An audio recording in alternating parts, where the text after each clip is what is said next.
குழந்தைகளின் விழா. இங்கே வந்திருக்கிற பாசமான குழந்தைகளே, கிறிஸ்மஸ் உழைப்பாளர்களின் விழா.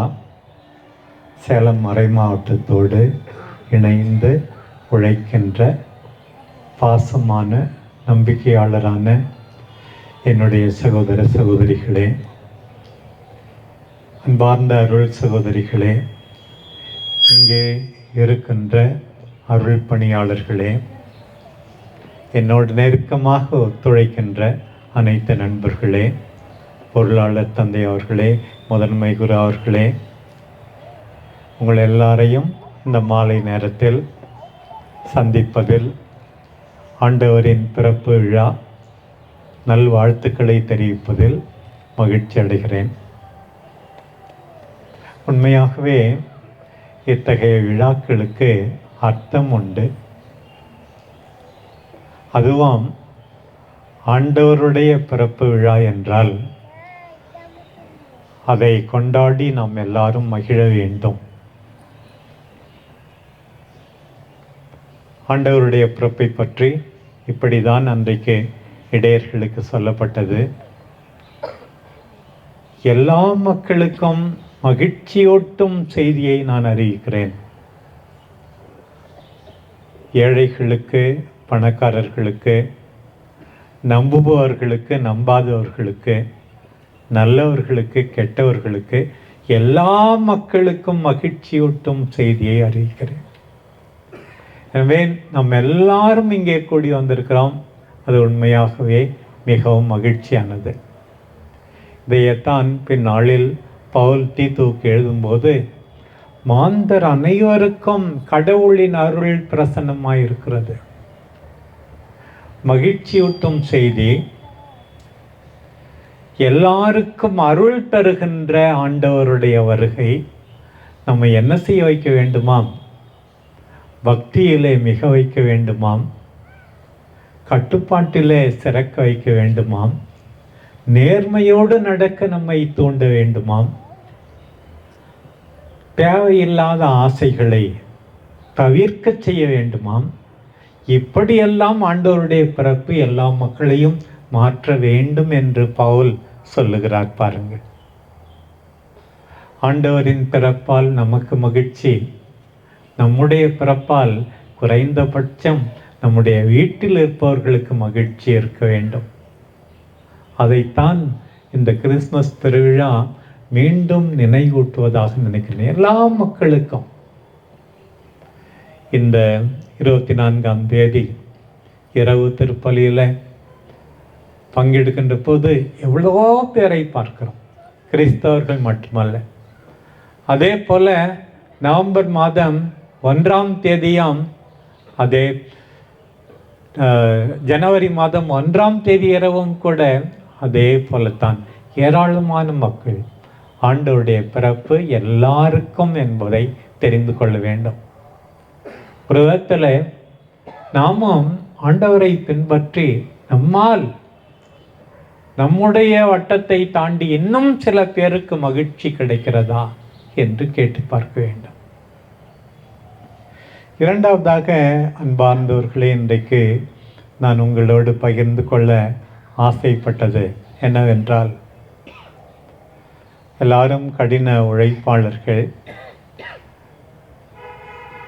அன்றைக்கு ஆண்டவருடைய பிறப்பு அறிவிக்கப்படும் போது, அதை பற்றி லூக்கா எழுதும்போது 2ஆம் அதிகாரத்தில் 2 பெரிய மனிதர்களை பற்றி குறிப்பிடுகிறார்.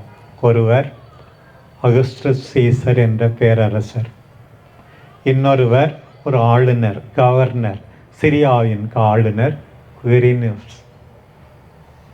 இவங்க சும்மா தான் அங்கே சொல்லியிருக்க தவிர, அதைவிட முக்கியமாக ஒரு யங் கப்பல், ஒரு ஏழை தம்பதியர் யோசேப்பும் மரியாவும் இந்த அரசனுடைய கட்டளைக்கு பணிந்து ஆண்டவருடைய விருப்பம் நிறைவேறும் விதத்தில் பெத்லகேமுக்கு பயணமாகிறார்கள்.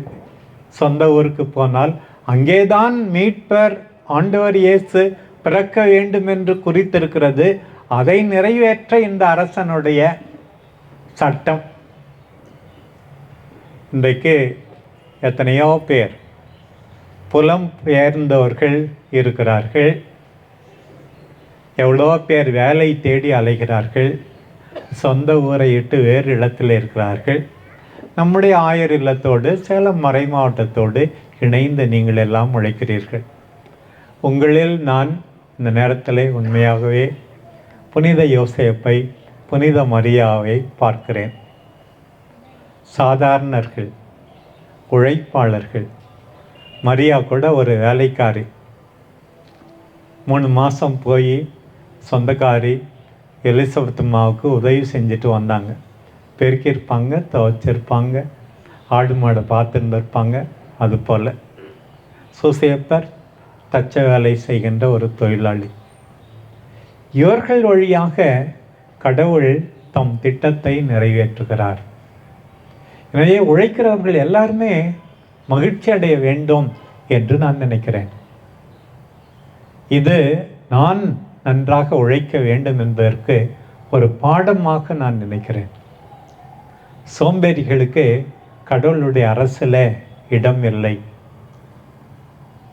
கஷ்டப்பட்டு படிக்க வேண்டும், கஷ்டப்பட்டு வேலை செய்ய வேண்டும், நேரத்தை வீணாக்கக்கூடாது என்று ஆண்டவர் உரைப்பதாக நான் புரிந்து கொள்கிறேன். அப்புறம் பாருங்க, இந்த செய்தி நான் ஏற்கனவே சொன்னது போல முதலாக தெரிவிக்கப்பட்டது ஆடு மேய்க்கிறவங்களுக்கு, இடையர்களுக்கு, உழைப்பாளிகள்.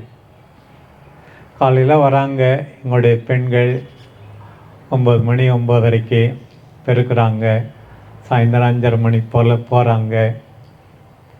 சாதாரண வேலையை சாதாரணமாக செய்கிற, காலை மாலை என்று வித்தியாசம் தெரியாமல் ஓரளவில் வாழ்க்கையை நடத்தி கொண்டிருக்கிற, அதே போலத்தான் அன்றைக்கு அந்த ஆடு மேய்க்கிறவர்கள் இருந்தார்கள்.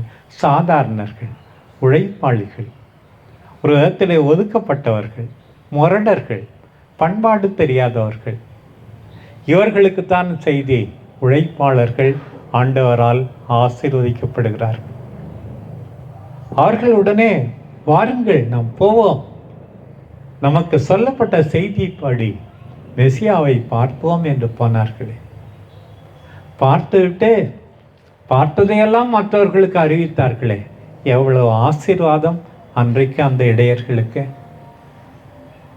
பாருங்க, கிறிஸ்மஸ் முடிஞ்சு கொஞ்ச நாள் கழித்து இந்த 3 ராஜாக்கள் திருவிழாவை கொண்டாடுவோம், ஞானிகள் என்று சொல்லப்படுகிறது. அவர்களும் உழைப்பாளிகள்.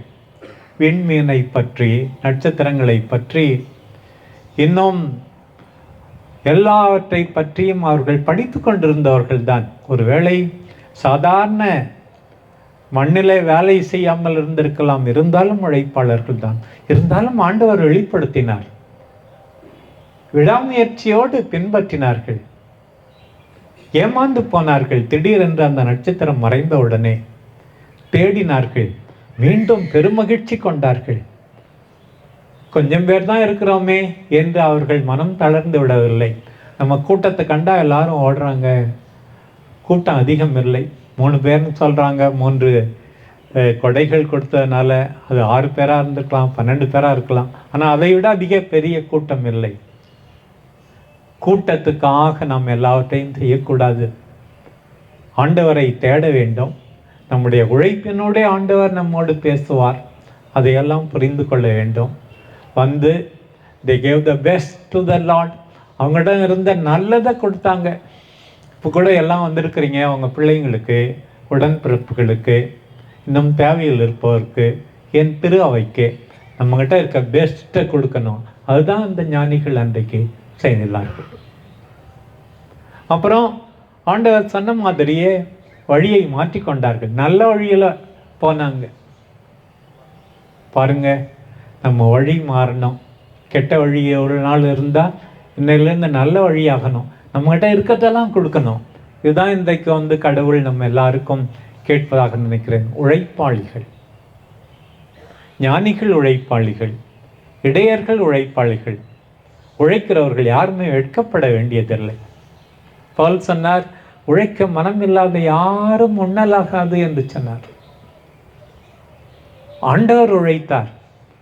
உழைப்பாளியின் மகன் என அழைக்கப்பட்டார். வெற்றி முக்கியம் அல்ல, பிரமாணிக்கமாக ஆண்டவருடைய வேலையை செய்வது முக்கியம் என்பதை உணர்ந்து கொள்ள இந்த திருவிழா சமயத்தில் ஒரு நல்ல வாய்ப்பு என்று நினைக்கிறேன். அவர்கள் மட்டுமல்ல, பின்னாளில் ஆண்டவரை கோயிலிலே பார்த்தார்கள். ஒரு அம்மா, அண்ணா அப்படின்னு சொல்லி, அந்த அம்மாவுக்கு 84 வயசு தான். 7 வருஷம்தான் கணவனோட வாழ்ந்தார்கள். அதிலிருந்து விதவை, 60 வருஷத்துக்கு மேலே விதவையாக இருந்தாங்க. அவங்க என்ன செஞ்சாங்களாம், அந்த பெண்மணி 84 வயசுன்னு சொல்லியிருக்கு, ஜெபிச்சாங்களாம், உபவாசம் பண்ணாங்களாம், கோயிலை பெருக்குனாங்களாம், க்ளீன் பண்ணாங்களாம், சுத்தம் பண்ணாங்களாம். எனக்கு மீண்டும் நான் பார்க்கின்ற எத்தனையோ பெண்கள் அதுபோல தான் அந்த அண்ணாவாகத்தான் நான் பார்க்கிறேன். அவர்கள் எல்லாம் நிறைவாக்குனர்கள், ஆண்டவரை தேடுபவர்கள், இயேசு குழந்தையை தூக்கியவர்கள். இப்போ நம்ம அல்ஃபோன்ஸ் சாமியாருக்கு 88 வயசு ஆகுது, அந்த அம்மாவுக்கு 84 வயசு. இன்னும் அந்த சிமியோனுடைய வயசு பைபிளில் சொல்லியில்லை, ஆனால் இன்னும் சிலதெல்லாம் சொல்லியிருக்கு அவரை பற்றி. அவர் நீதிமான், அவர் பக்தி நிறைந்தவர், அவர் தூய ஆவியால் நிரப்பப்பட்டவர், அவர் ஆறுதலுக்காக காத்திருந்தார், இப்படிலாம் சொல்லியிருப்பார். இவங்க 2 பேரும் கூட உழைப்பாளர்கள். முதியோரான இந்த உழைப்பாளர்கள், நம்முடைய மறைமாவட்ட குருக்கள் இங்கே இருக்கிறார்கள். எல்லாருக்கும் ஆயர் என்கிற முறையில் என் இதயமார்ந்த நன்றியை தெரிவித்துக் கொள்கிறேன். கடவுளிடமிருந்து தான் அவர்களுடைய கைமாறு. சீமோனை போல, அண்ணாவை போல, அந்த ஞானிகளைப் போல, இடையர்களைப் போல உழைப்பதில் மகிழ்வு காண்போம். நாம் எல்லாரும் கிறிஸ்மஸ் மகிழ்ச்சியை மேன்மேலும் அனுபவிப்போம். இங்கே வந்திருக்கின்ற, இன்னும் வராமல் நம்மோடு ஒத்துழைக்கின்ற, இன்னும் நல்ல ஆர்வம் கொண்ட அத்தனை பேரையும் இறைவன் ஆசீர்வதிப்பாராக. உங்கள் எல்லாருக்கும் மீண்டுமாக ஆண்டவர் பிறப்பின் நல்வாழ்த்துக்களை தெரிவித்துக் கொள்கிறேன். இந்த விழாவுக்கு ஏற்பாடு செய்த அத்தனை பேருக்கும் என் பெயரால் கரவொலி எழுப்பி நன்றி கூறுங்கள். ஆண்டவருடைய ஆசீர் உங்கள் அனைவருக்கும்.